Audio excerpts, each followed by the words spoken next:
KBLA Talk 1580. It is always a great day when we get to talk to somebody considered one of the most powerful women in American politics. She is a fearless and outspoken advocate for women, children, black people, people of color, the poor, veterans, and seniors. Millennials like to call her Auntie Maxine, but she's the Honorable Congresswoman Maxine Waters. Good morning, Congresswoman. Good morning, Dominique. It's so good to be on with you this morning. Thank you for having me on. Oh, Congresswoman, it's always great to hear from you. I get your press releases, and I'm just stunned by the amount of stuff you are tracking and taking action around. I mean, it's just incredible. The how prolific you are, and you just don't stop. This is my life. This is what I do.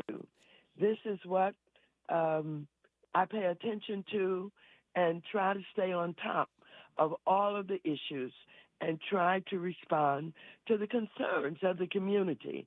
And I thank you for being a talking voice that helps me to do this. Well, I appreciate the love.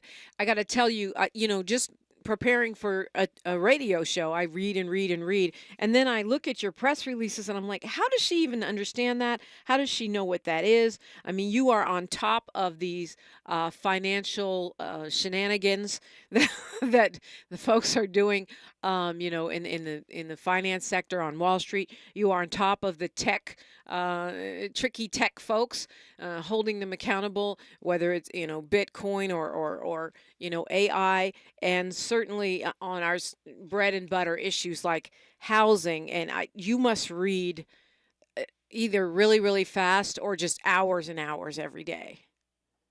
Well, one of the things that happens is because I travel back and forth from here to Washington, I'm out here usually on Monday morning, coming back on Thursdays or Fridays.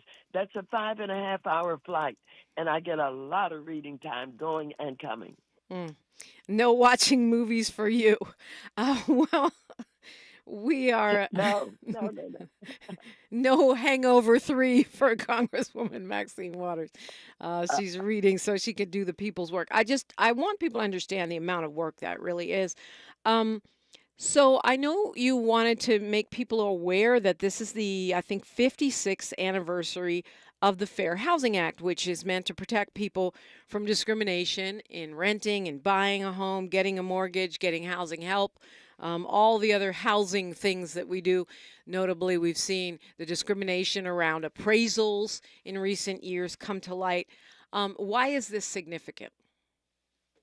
It's significant because despite the fact that the fair housing legislation is 56 years old, we still have housing discrimination. We have people who are being denied opportunities for leases and being able to rent units because of the color of our skin. We have people who are being denied because they have children. We have people who are being denied because landlords don't like the way they look. And so 56 years later, we're still fighting racism, discrimination in housing. The Housing Fair Act prohibits discrimination on the basis of race and color and national origin, religion, sex, disability, and all of that. And yet we have people who are experiencing discrimination, and we're in a desperate situation because we have a housing crisis in this country, and people are not only having a difficult time finding housing they can afford, they have a difficult time finding housing because we still have discrimination that's going on in this country. I mean, if there wasn't discrimination, like what else would account? I mean, there are some other factors, but what else would majorly account for the fact that Black Americans are so disproportionately unhoused? Well, I want to tell you that we're dealing with inflation right now, but for people of color, inflation has almost been a way of life that we have had to experience during our existence. And that is because our wages have been lower, the opportunities have not always been there, and we're always struggling to meet the costs of housing. And so now it has gotten even worse because of inflation.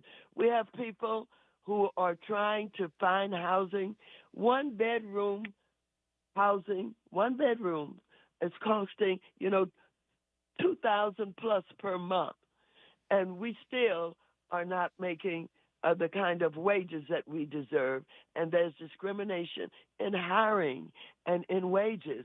And so it's a constant battle, and it's really a bad battle at this time. We have people not in my backyard where those who would develop housing, the contractors and developers who are trying to do it, we are being X'd out because of zoning policies at the local level. And, our city councils have land use planning authority, but it doesn't work because the homeowner associations are powerful and they're politically connected. And so the city councils are basically afraid of them. And they don't really go up against them because they don't want them fighting against their reelection campaigns. So it is complicated. It is awesome. And black people, people of color, people with children, people are being denied even the slightest of opportunities, oftentimes when they're competing for housing. We talk about the unhoused a lot. Very, very important. Also, as you mentioned, affordable housing, truly affordable housing for families that work and want to live in the cities that they work in. And there's two sides to that question, I guess. One is about the recent revelations that we're not really getting the oversight that we should get of the way these dollars are being spent, the dollars to help the unhoused statewide here in California. What are your thoughts on that? Well, here's my thoughts. I've always said that in LA, Los Angeles area, that LASA, who has the responsibility for spending the money that is raised and money that we send from the federal government, even money that comes from the county, the state maybe. And we need to revisit that. We need to look at how the money is being spent and whether or not it is being used effectively. Homelessness is growing, and we need not only temporary housing, but we need permanent housing, housing first, housing that we can place people in and then get the supportive services to go along with it. We have a big deficit in the state of California, and I'm worried that as they try to balance the budget, that housing will be one of the things that will be cut. As a matter of fact, I've been alerted that Governor Newsom may be considering as one of the cuts that he's going to have to do housing. But the other thing that I'm looking at is, even though we appropriate money in different buckets, for example, there's the transportation bucket, there's the housing budget, there is the defense budget. All of these are in different budgets. But I think we really have to take a look, because I see efforts to spend money in ways that should be going for housing as a number one issue in this country. And I have to tell you, I'm looking in my own district in Inglewood with something called the Connector Project that costs $2 billion for 1.6 or 7 miles with 3 stops to get people a little bit from the South Bay into the sporting events. I just don't think $2 billion should be spent that way. And I'm taking a hard look at that, because $2 billion would get people off of that main median on Vermont that are in these makeshift tents and was sleeping on the ground when it was raining and they had nowhere to go. I'm not so worried about people getting to the sports games. if you're able to go to the sports games and pay the amount of money that it costs, then you can afford to drive your car. You can afford to get Uber. You can afford to get there. And I would rather see that money transferred in ways that I'm looking at to be used for housing. So I think that, the public is looking at the decisions that we make and wondering, why can't we do more with this housing crisis? Mm-hmm. Why can't we look at efforts in the way that we spend big amounts of money? And so when you couple that with the land use authority of the city councils and the mayors, and we look at how we need some new zoning laws and the politics of all of that, a lot of work has to be done to correct the processes that have existed for far too long. We're talking with Congresswoman Maxine Waters, and we'll continue the conversation when we come forward. Of course, I want to get your take, Congresswoman, when we come forward about these protests that are, lighting up campuses across the nation and more. I want to talk about what can be done around, housing stock and availability for affordable housing, not just the unhoused. We'll look at all of that and more when we come forward on KBLA Talk 1580. She's reclaiming her time on KBLA Talk 1580. More First Things First with Dominique Baraka when we come forward. Hi, I'm Reverend Gerald, host of Urban Family Focus here on KBLA Talk 1580 on Saturday mornings at 7 a.m. In an effort to help reduce the impact of hypertension in our community, Providence is offering free hypertension assessments. The first 30 people to visit KBLA1580.com and use the link or QR code to register will receive 2 tickets to the Amazing Grace Conservatory presentation of Aladdin, A Whole New World for Real, at the Crenshaw Performing Arts Center, May 25th and 26th. Go to KBLA1580.com right now and be one of the first 30 to register for your hypertension screening and receive 2 tickets to Aladdin, compliments of Providence and KBLA Talk 1580. At KBLA Talk 1580, we've got your black. With no fees or minimums and no overdraft fees, banking with Capital One is the easiest decision in the history of decisions. Kind of like choosing Derek Jeter as the pinch hitter for your baseball team. Jeter, you're in. We need a home run. I'll give it a try. I've swung a bat once or twice. That's out of here. Yep, even easier than that. With no fees or minimums and no overdraft fees, is it even a decision? That's banking reimagined. What's in your wallet? Terms apply. See CapitalOne.com/bank for details. Capital One N.A. member FDIC. Pizza's here. Oh, great. I'd love some, but I'm worried about my stomach issues. If you're worried about having diarrhea, gas, bloating, stomach pain, or loose, oily stools, it may not just be stomach issues. It could be a condition called exocrine pancreatic insufficiency, or EPI. With EPI, the pancreas doesn't release enough enzymes to break down food, but EPI is manageable. Use the symptom checker on identifyepi.com and talk to your doctor. That's identifyepi.com.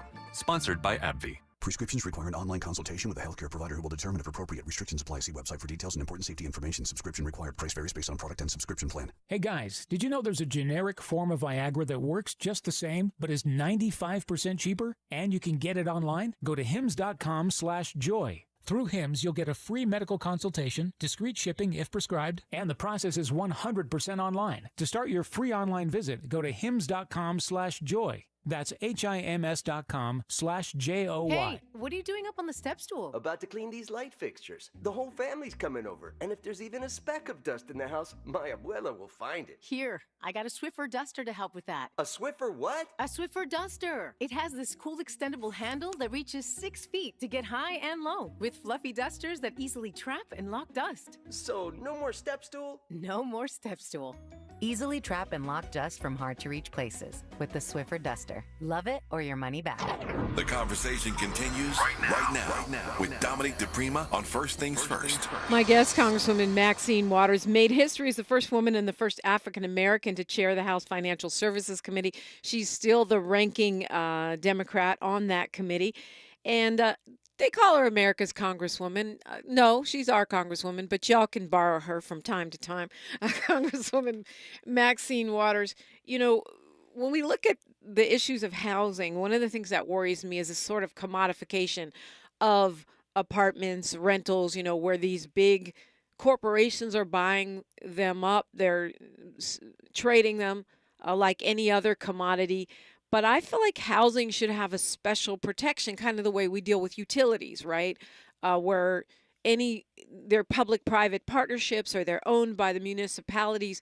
They're not just wantonly traded because people have to have gas and electric and water, just like we have to have housing.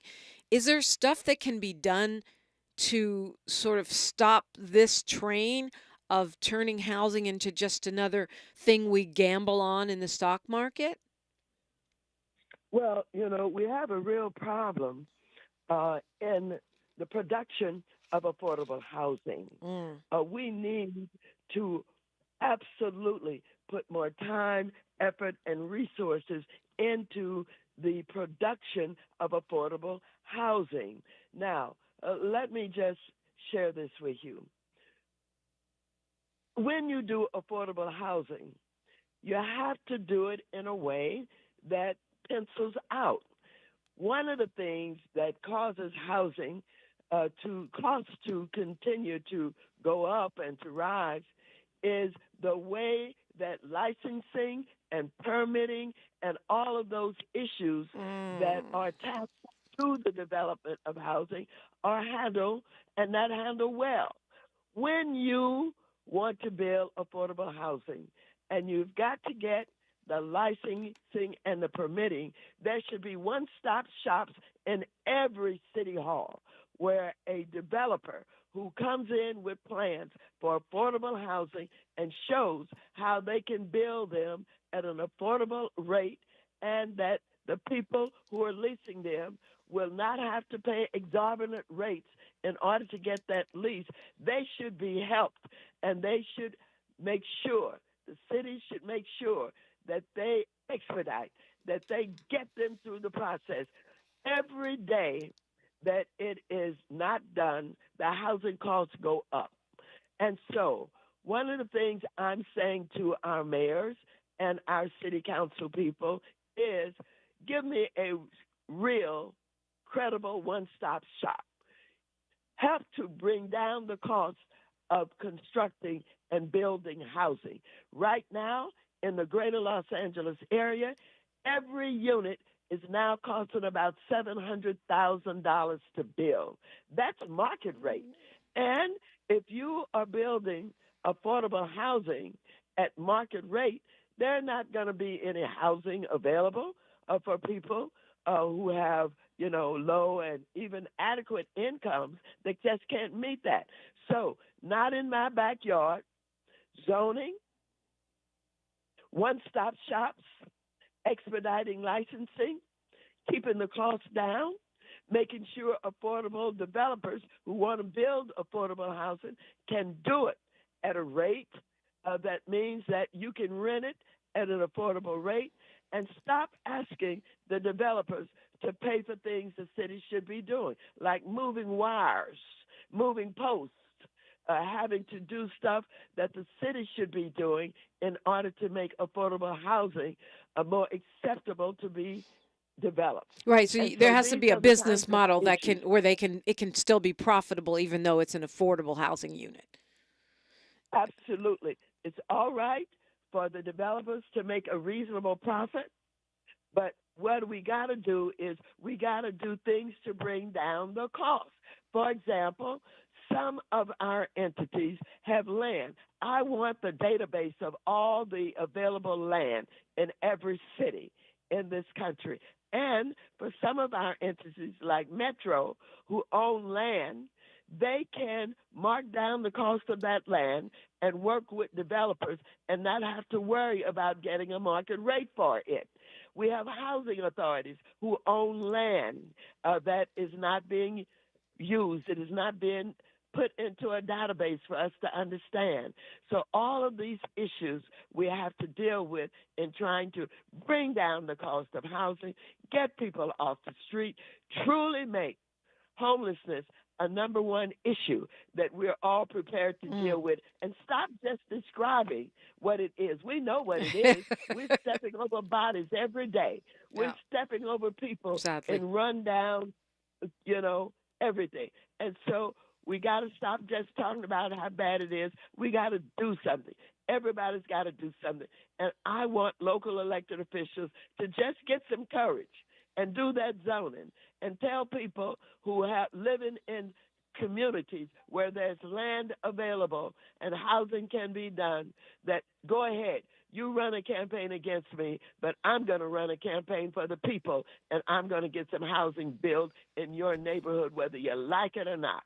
My understanding is that some of that is happening in the city of Compton, where land that's owned by, the city or agencies is being turned over for development. And I understand the city of LA is cataloging what's there.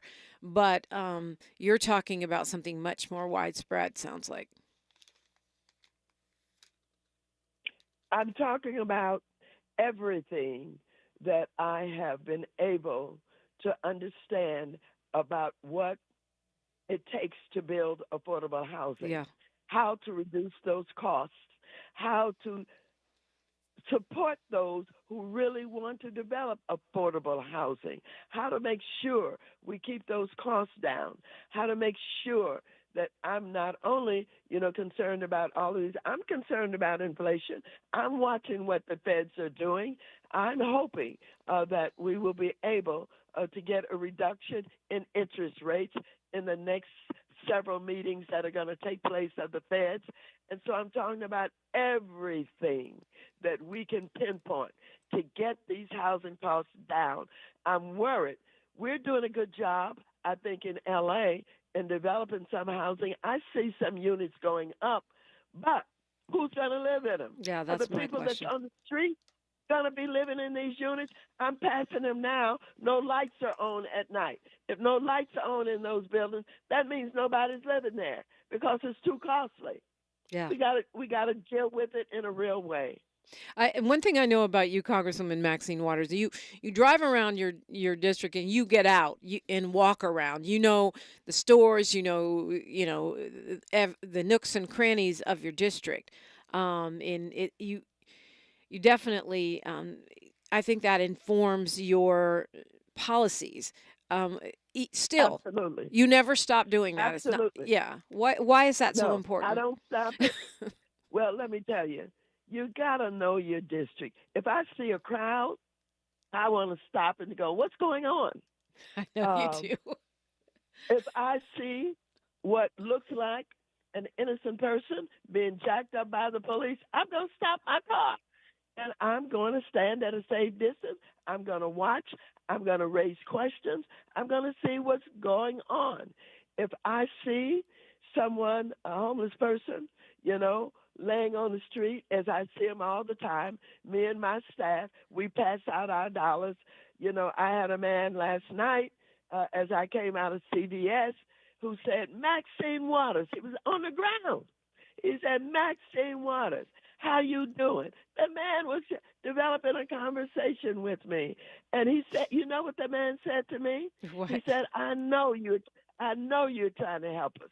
I thank you, Miss Waters. He was on the ground. And, of course, we usually give away dollars. But when I went in my wallet, I had a $10 bill. I gave him the $10 bill because that's the first thing I put my hands on. But I was so taken by him being on the ground and being up on information about who's doing what and what's going on. And so I know my district. I know when housing developers go up. I visit them. I know when ribbons are being cut. I know when people are standing in line for food. I know when, there may be a confrontation that is about to take place. I know a lot about the district, and people know me, and they feel free they don't say Congresswoman Waters. They say, hey, Maxine, hey, Auntie. You know what I mean? Because And they that feel doesn't safe bother you. and comfortable. That doesn't bother you. No, it doesn't bother me. No, it doesn't bother me at all. Not at all. After we get through news, traffic, and sports, I have to ask you about this Trump trial because, you were the first one to say impeach him. Now he's in a criminal trial. I got to ask about that. But speaking of thank yous, the city librarian for Los Angeles was on this morning, and he said to say thank you, John Sabo, for getting those dollars into our libraries so folks can have hot spots for their computers, check out the computers if they don't have access so they can work from home or go do the online high school. He said thank you, so I'm just being the messenger. Oh, my God. Thank you so very much for conveying that. It is absolutely important, and I'm more impressed that people are using our libraries. That's what we have them there for. And for years, they were not used adequately. But now, with the computers, with the need for people to have those connections, people are using them. And I want to tell you, still, we have children who are going after school, and the parents are picking them up from the library. Otherwise, they wouldn't have anybody picking them up. And I know the library is not supposed to be babysitting, but I swear to God, they're helping us out. Yes, indeed. More with Congresswoman Maxine Waters after News, Traffic, and Sports right here. KBLA Talk 1580 is an intervention. When we come forward, includes you. KBLA Talk 1580, turning pain into power. Thank you for joining us. I'm Mike Moore. Here's the latest from the Black Information Network. Donald Payne, a 6-term congressman from New Jersey, has passed away. The 65-year-old Newark Democrat died after suffering a heart attack earlier this month. The congressman suffered a series of health issues throughout the years. Payne pushed for funding for clean water projects, which resulted in a House infrastructure bill that helped replace more than 24,000 lead pipes in Newark. We're now learning that Google has fired another 20 employees for their involvement in protests over its dealings with Israel. The tech giant has a cloud computing contract with the Israeli military, and pro-Palestinian workers have been staging sit-ins and other forms of protest. It brings the total number of employees fired over the matter to 50. And that's the latest. I'm Mike Moore from your 24/7 news source, the Black Information Network and BINnews.com. This is the KBLA Sports Minute with Ray Richardson. Tonight at Crypto.com Arena, we will learn a lot about the Lakers' mental toughness. Can they rise up and beat the Denver Nuggets? The Lakers have lost 10 straight to the defending NBA champions. Anthony Davis needs to get the ball more often in the fourth quarter. In Game 2 on Tuesday, AD took only one shot in the final 19 minutes. That cannot happen tonight. 7 p.m. tip-off for Game 3 on TNT. The NFL Draft kicks off tonight. The Chargers have the number 5 pick. The Rams are at number 19. This is the Rams' first pick in the first round since 2016. Former USC quarterback Caleb Williams is expected to be the number 1 overall pick by the Chicago Bears. Williams is one of 2 black quarterbacks that could be taken among the first 3 picks. The other is former LSU quarterback and Heisman Trophy winner Jaden Daniels. No debates, no speculation, just the info you need. That's your KBLA Sports Minute. I'm Ray Richardson on KBLA Talk 1580.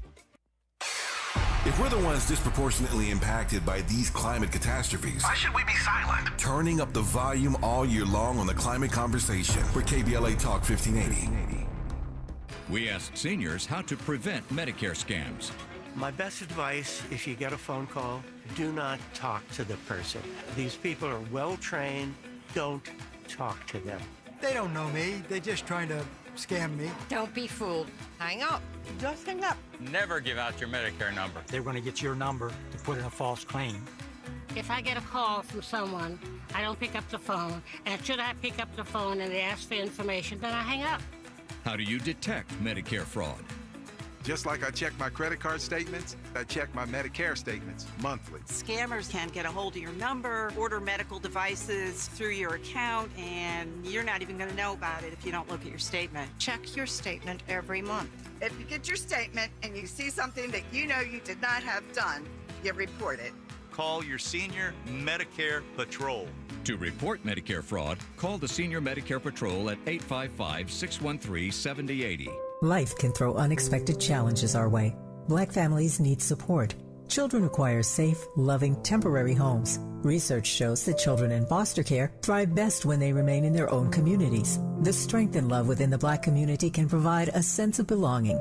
We need your help to consider opening your hearts and homes. Contact fosterlakids.org today or call 888-811-1121. Again, 888-811-1121. Become a foster parent today. Hey, LA residents, it's planting season and the perfect time to get shade trees growing around your home. LADWP and City Plants are giving every resident up to 7 free trees. That's right, 7 free trees delivered right to your door. Trees are great for the environment, help improve air quality, and can help you save on your bill when you use less air conditioning to stay cool indoors. Learn more at ladwp.com/free trees. That's ladwp.com/free trees. This is KBLA Talk 1580, where everybody is somebody and nobody is a stranger. You belong here. Congresswoman Maxine Waters is our guest. After more than 40 years of public service, still out here fighting for us. And Congresswoman Waters, you're getting a lot of conversation in our YouTube chat. A lot of folks tuned in with admiration, love for you. And some questions.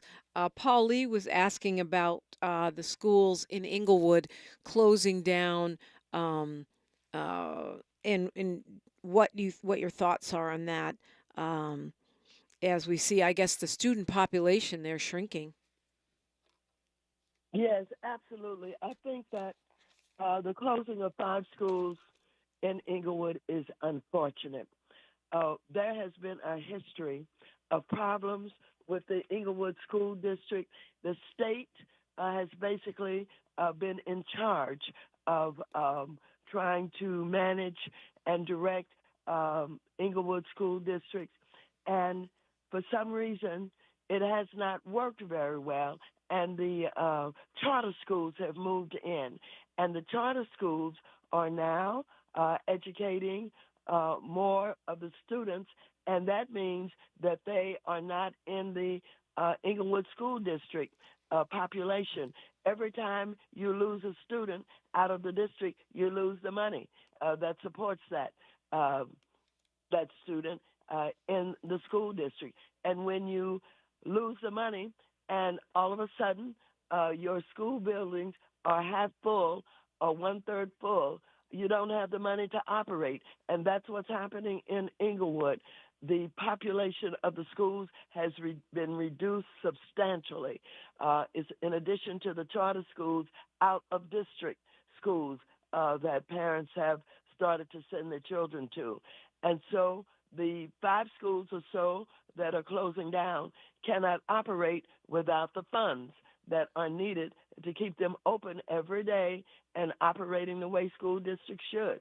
And so I don't know what's going to happen because as we watch what is happening in Inglewood, there is gentrification. And we have people who basically can afford maybe to live in Inglewood because the price of the houses have increased substantially because of the sports complexes that have moved in. And so while it looks very good to have, the big-time sports teams moving into Inglewood, the question becomes, what happens to the people who have been living there for 30 and 40 years, whose rent has increased or whose property taxes have increased substantially, and they can't afford to live there anymore? These are serious questions that have to be dealt with, and the city council and the mayor of Inglewood and the school boards have a big job on their hands dealing with and managing all of this. Like I said, you're getting lots of love here. Ben Frank says, love Mrs. Waters. MJ Scott says, thank you, Honorable Congresswoman Auntie Maxine. And love, respect, admiration. Lots of that coming in for you. I have to ask you about the protests, Congresswoman Waters. You're certainly no novice when it comes to protests. You've marched in quite a few of them yourself. Our campuses are riled up right now. Students are going out and protesting against the U.S. investment in the war in Gaza, against the killing of those civilians there, and the U.S. policy. And just yesterday, we saw 93 people arrested on the USC campus by LAPD. Isn't there a different, better way to deal with this? And and in terms of the Biden administration, in terms of local authorities, and in terms of the school authorities? Well, this is reminiscent of what happened when we organized against apartheid in South Africa. Remember how active the campuses became. This is reminiscent of that, only it's running deeper.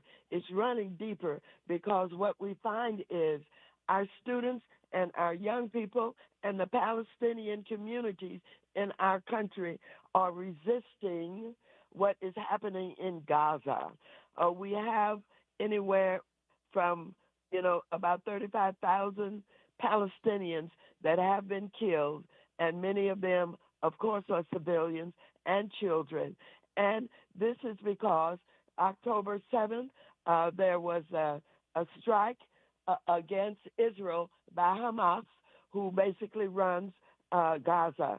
And so Israel has retaliated. But in that retaliation, the civilians and the children, the Palestinians are dying, is way more than what the organized groups can stand.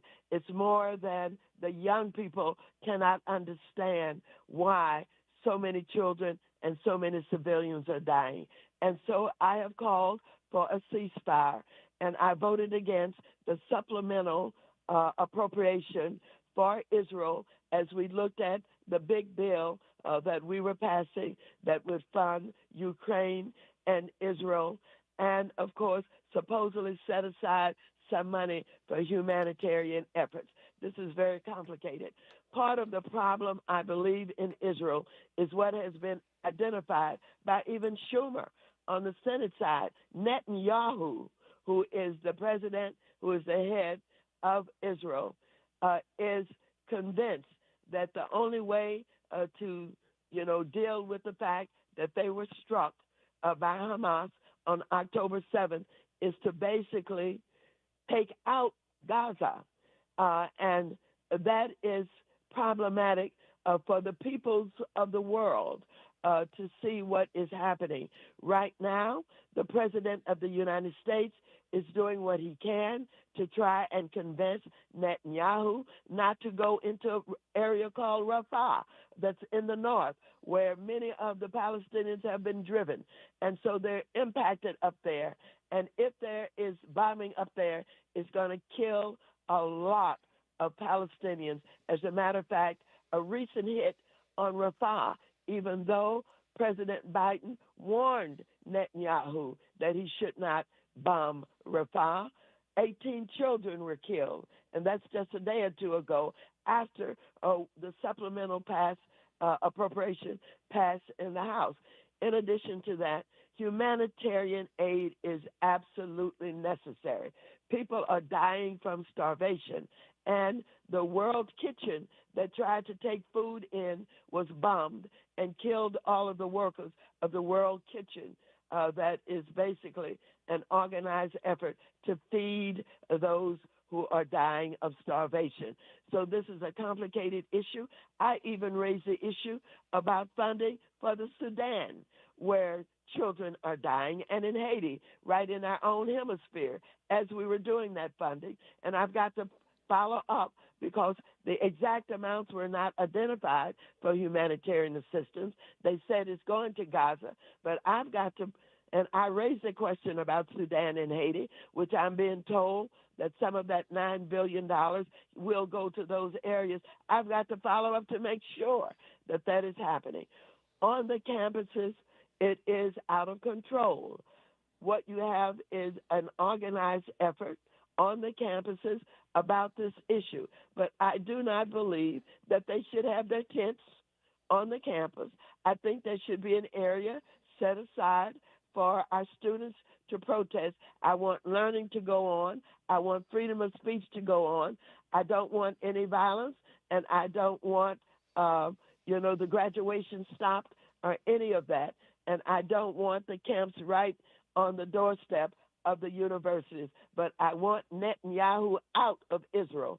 Even in Israel, the protesters, Israelis are against Netanyahu. A large number of them are.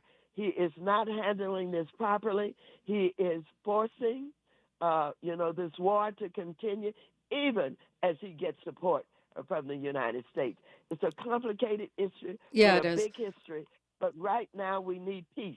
We need, and I thought we were edging toward peace, where we can stop the bombing. Don't go into Rafah. Pay attention to the President of the United States. Release those hostages that are being held by Hamas. This is how we get to peace on this issue. Complicated, but it's got to be durable. And I think it's impacting the reelection campaign of our president. I understand what you're saying about not wanting students to block, classes and all that, although I do seem to remember sitting in an administrative building or two myself. But I think, why can we not open up dialogue with these students? I've said since before these student protests that I feel like Biden, Harris are at risk of losing the young vote altogether, specifically around the issue of Gaza. And now, to me, regardless of how you feel, agree or disagree, the fact that no one from the administration is addressing the issue that the students are bringing up. Instead, they're sending in cops to clear campuses. I don't know that that's, even from just a purely strategic reelection position, it just doesn't seem smart. Well, I think they are, and as best they can. Let me just say this. On the campuses, the academia really has to be about learning. It has to be about freedom of speech. It has to be about the Constitution. It has to be about all of that. You have some teachers and some professors who are trying to have this dialogue with the students about how to address these issues and what is being done. Yes, Biden, Harris are under attack. One of the reasons they're under attack is because of the long-standing commitment to Israel.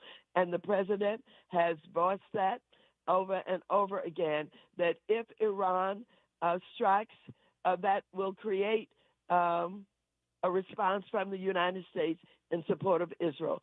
And that is something that bothers, of course, Palestinians and some of these students. But that commitment that the president has in terms of trying to ward off a third war, trying to get Iran not to attack Israel, and if they do, are going to respond, that is something that he is committed to, but he's also committed to humanitarian aid, to stopping the war, to stopping Netanyahu from going into Rafah right now.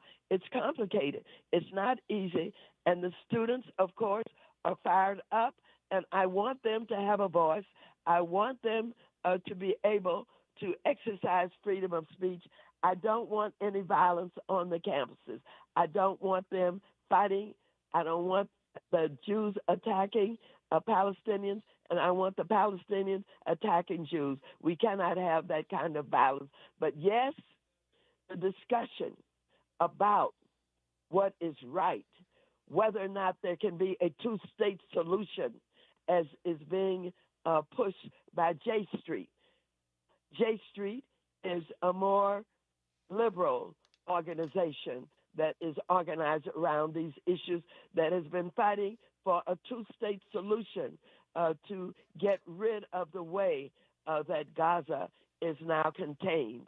And so it's complicated. We've got to put work into it, trying to keep the violence down, stop Netanyahu. I hope that in Israel they're able to call a vote soon and get rid of Netanyahu. He is a big part of the problem. Yes, Congresswoman Maxine Waters, you were, long ago, it seems like a whole other lifetime, you were the first to call for impeachment of President Donald Trump. You've been very outspoken in terms of tracking his multiple crimes, some of which he's now indicted for, some of which he kind of got away with so far. When we come forward, I want to get your thoughts about the era we're in now, the Donald Trump, the criminal defendant era. That's next with Congresswoman Maxine Waters on KBLA Talk 1580. More of First Things First with Dominique DiPrima when we come forward. It's time for California Community College's Black Student Success Week. This week-long event, held April 22nd through the 26th, is an opportunity to focus on innovative approaches to ensuring Black and African American students succeed in their educational pursuits. Black Student Success Week 2024, building a better future together. The urgency is now. For more information, visit blackstudentsuccess.com. That's blkstudentsuccess.com. We've got a lot to talk about. Hi, I'm Ray Richardson, your sports connection here at KBLA Talk 1580. Join me and my co-host Neil Scarborough every Saturday night at 7 for Out of Bounds, the show that brings some flavor to the world of sports for 60 minutes. We take you beyond the scores and press conferences. We give you our point of view, the way Black folks see what's going down. You can join the conversation and give us your analysis at 1-800-920-1580. Out of Bounds every Saturday night at 7 on KBLA Talk 1580. We've got a lot to talk about. Unapologetically progressive. KBLA Talk 1580. We've got your black. You like the style, though. My mom has taken up going to the park to practice yoga. My dad's going to a club, but not a book club, a salsa club. Finding new hobbies comes with age. My mom has started getting lost and not knowing where she's going. Becoming lost or disoriented doesn't. Confusion with time or place may be a sign of Alzheimer's. An early diagnosis can help improve the quality of life for your loved one. Learn the warning signs of Alzheimer's at 10signs.org.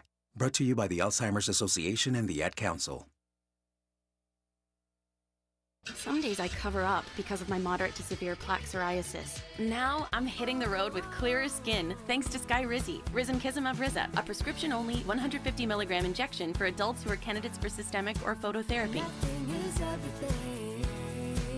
With Skyrizi, 3 out of 4 people achieved 90% clearer skin at 4 months. And Skyrizi is just 4 doses a year after 2 starter doses. Don't use if allergic to Skyrizi. Serious allergic reactions and an increased risk of infections or a lower ability to fight them may occur. Before treatment, your doctor should check for infection and tuberculosis. Tell your doctor if you have an infection or symptoms such as fever, sweats, chills, muscle aches, or cough, or if you plan to or recently received a vaccine. Thanks to Skyrizi, there's nothing on my skin, and that means everything. Ask your doctor today about Skyrizi, the #1 dermatologist prescribed biologic in psoriasis, and visit skyrizi.com or call 1-866-SKY-RIZZI to learn more. Your ancestors' favorite radio station, and your favorite morning show host. Let's get back to Dominique DiPrima right now. Let's get back to Maxine Waters, a.k.a. Congresswoman Maxine Waters, a.k.a. Auntie Maxine. An Arizona grand jury yesterday indicted 7 attorneys, people affiliated with the 2020 Trump campaign, 11 Arizona Republicans, including Mark Meadows, former chief of staff, Trump attorney Rudy Giuliani, Jenna Ellis, John Eastman, and more. Meanwhile, the Supreme Court is looking at whether or not to give Trump immunity, ride in and save him from himself by saying he can't commit crimes. He couldn't commit crimes because he was president. But even as he's cosplaying still being president, meeting with foreign leaders, he is a criminal defendant at this moment in a New York court. And he is facing conviction, whether that includes jail time or some other kind of sanctions. It just got really real. How do you take this, Congresswoman Maxine Waters? Because you warned us before the election, you warned us after he was elected when no one else was saying anything, and you've continued to be very outspoken about his crimes. Thank you so very much. You're absolutely right. We knew enough about Trump, even before he was elected, to know that he was a dishonorable human being. We knew that he and his father prevented people of color from leasing units that were available because they were racist and they discriminated against them. We knew that he cheated, all of these little builders who were working on many of their projects and he did not pay them. We knew that he was a womanizer. Before election, he said just grab them by their private parts. We knew all of this about him. And I knew that he was not deserving of being the president of the United States of America. And of course, when I started to talk about it and call for his impeachment, people thought that I was being unreasonable, that I was being radical, and that give him a chance, or they didn't seem to know many of these things about him. They didn't seem to know that he had a fake school where he was supposed to teach young people how to be developers, how to get involved in the sale of real estate and all of that. They were paying their money, and they got nothing for it. These little subprime contractors who never got paid. And in addition to that, I knew that he knew how to use the courts. I knew, and we had information that he was ballooning his assets in terms of how he described what they were worth. We knew all of these things, and so that's why I wanted us to get involved in impeachment a lot earlier than we did. By the time we got involved in it with 2 attempts, he, of course, had even strengthened his supporters, and that we didn't have the votes in the Senate to actually get him impeached. However, yes, he is under 91 accusations now, having been indicted with 4 cases. And, of course, this business of seeking immunity is absolutely outrageous. The Supreme Court, no matter how much he has influence there, cannot conclude that the President of the United States can commit any kind of crimes that he would want to commit and not be held responsible for them. Everybody goes around and talk about the fact that everyone must be accountable to the law. And for me, that absolutely includes Trump. He's demonstrated that he's a criminal, that he cannot be trusted, that he's a liar, and that he's learned how to manipulate the courts. Every motion that he files is the way that he has lived his life. They know how to file motions after motions in order to get what they want, to confuse the courts, to confuse the issues, and to try the courts on anything that they think they can think of.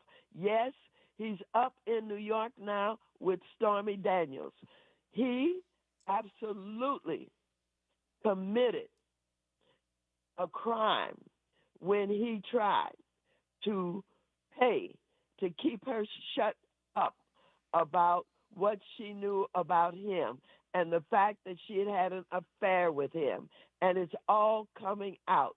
And while we have all these cases going, and we is being absolutely looked at or tried because of the classified documents that he stole and took to Mar-a-Lago, or whether it's about whether or not he had a role in what happened on January 6th when they invaded our Capitol, or anything else, this man is guilty.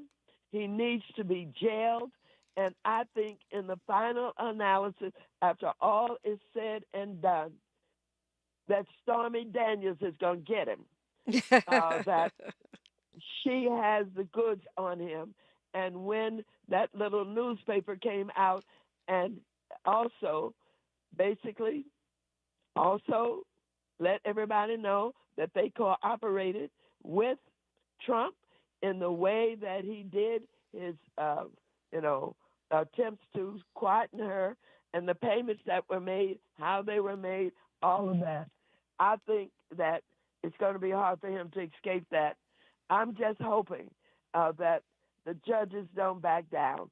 I'm just hoping that the juries that are selected will not have Trump supporters inside those juries who will hold up, absolutely getting him in sentence for the crimes that he's committed.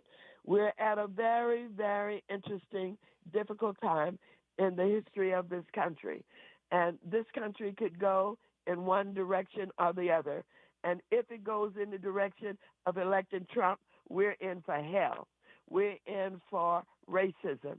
We're in for the president then aligned with Putin in Russia. He loves Kim Jong-un in North Korea. He loves dictators. He wants to be a dictator himself. And I believe that he shared classified information with Putin. He loves Putin. He's in contact with Putin. And I don't trust him. He doesn't give a darn about the Constitution of the United States of America. This man is dangerous. And he goes so far as to say if he doesn't get elected, it's going to be a bloodbath. He's talking about civil war. Who do you think he's talking about when he talks about a bloodbath? People who voted against him, people who don't support him. I think he's talking about us. I think so, too. Well, I mean, I guess saying I told you so is not reward enough, but if you didn't listen to her the first time about Trump, maybe you'll listen to her the second time. Congresswoman Maxine Waters, thank you so much for being with us today. You're so welcome. We could do this all day, every day. Sure could. There's a lot that we've got to tell people, that we've got to share with people. We've got to put down this notion that blacks are going to vote for Trump.